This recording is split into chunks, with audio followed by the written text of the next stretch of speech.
Hello guys, welcome back to my channel. तो आज के इस वीडियो में हम लोग LNMU पार्ट 3 हिंदी ऑनर्स का पेपर 5 का क्वेश्चन पेपर का रिव्यू करने वाले हैं, जो 2022 के एग्जाम में पूछा गया है और इसका एग्जाम आज ही हुआ है सेकेंड सीटिंग में। तो चलिए देख लेते हैं। और इसमें जो है लास्ट में आपको 10 ऑब्जेक्टिव्स पूछा जाता है जो 20 मार्क्स का होता है। तो सबसे पहले हम लोग सब्जेक्टिव देख लेते हैं, उसके बाद हम लोग ऑब्जेक्टिव देखेंगे। सबसे पहले आप यहाँ पे देख लीजिए, निम्नलिखित में से किन्हीं 3 प्रश्नों के उत्तर दिए। यहाँ से आपको किसी 3 क्वेश्चन का आंसर देना है। एक क्वेश्चन 15 मार्क्स का है, तो ये आपका 45 मार्क्स का है। पहला क्वेश्चन पूछा गया था, कर्म भूमि उपन्यास की कथा वस्तु पर प्रकाश डालें अथवा दिव्या उपन्यास की कथा वस्तु पर प्रकाश डालें। नेक्स्ट क्वेश्चन पूछा गया था, कर्म भूमि उपन्यास के आधार पर सकीना का चरित्र चित्रण कीजिए अथवा दिव्या उपन्यास के उद्देश्य एवं संदेश पर प्रकाश डालें। नेक्स्ट क्वेश्चन पूछा गया था, चंद्रगुप्त नाटक अतीत के पट पर वर्तमान का चित्र अंकित करता है, स्पष्ट करें अथवा सिंदूर की होली नाटक के आधार पर मनोरमा का चरित्र चित्रण कीजिए। नेक्स्ट क्वेश्चन पूछा गया था, चंद्रगुप्त नाटक के आधार पर कर्नेलिया का चरित्र चित्रण कीजिए अथवा सिंदूर की होली नाटक के आधार पर माहिर अली का चरित्र चित्रण कीजिए। और क्वेश्चन में सेकंड में आप देख लीजिए, निम्नलिखित अवतरणों में से किसी एक की सप्रसंग व्याख्या करें। इसमें से किसी एक का जो है आपको व्याख्या करना है और ये 15 मार्क्स का है। इसमें पूछा गया है, शारीरिक व्यभिचार से कहीं भयंकर है मानसिक व्यभिचार। नेक्स्ट पूछा गया है, आर्यावर्त का भविष्य लिखने के लिए कुचक्र और प्रतारण की लेखनी और मसी प्रस्तुत हो रही है। नेक्स्ट पूछा गया है, मंगलमय विभु अनेक मंगलों में कौन कौन कल्याण छिपाए रहता है, हम सब उसे नहीं समझ सकते। नेक्स्ट पूछा गया है, पराधीनता मुझे ही भी उतनी ही अखरती है जितनी तुम्हें। हमारे पाँवों में तो दोहरी बेड़ियां हैं, समाज की अलग सरकार की अलग, लेकिन आगे पीछे भी तो देखना होता है।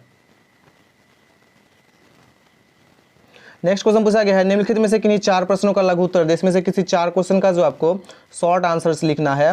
एक क्वेश्चन 5 मार्क्स का है, तो ये आपका 20 मार्क्स का है। पहला नंबर पूछा गया था, कफन कहानी का कथ्य। नेक्स्ट पूछा गया है और उसने कहा था कहानी का उद्देश्य। नेक्स्ट पूछा गया है, हिरनी कहानी की भाषा।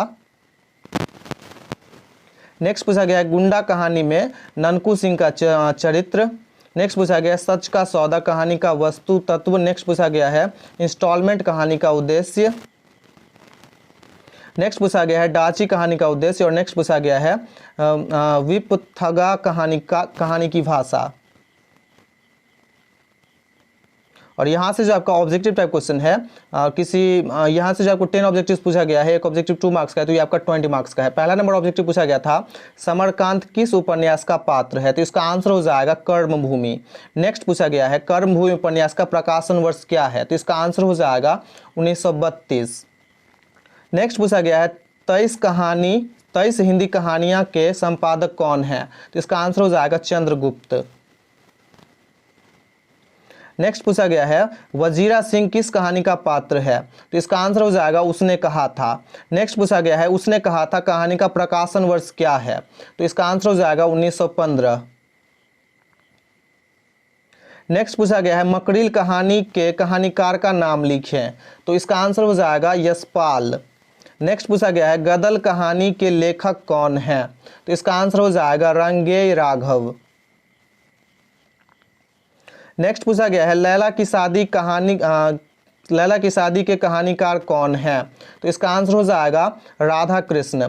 नेक्स्ट पूछा गया है, रामेश्वरी किस रचना की पात्रा है, तो इसका आंसर हो जाएगा ताई। और लास्ट ऑब्जेक्टिव पूछा गया है, गुंडा कहानी के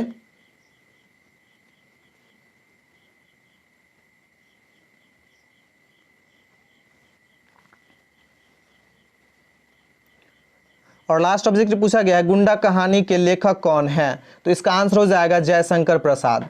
I hope you enjoyed the lesson. If you like the video, do subscribe my channel and press the bell icon so that you never miss an update. Thanks for watching.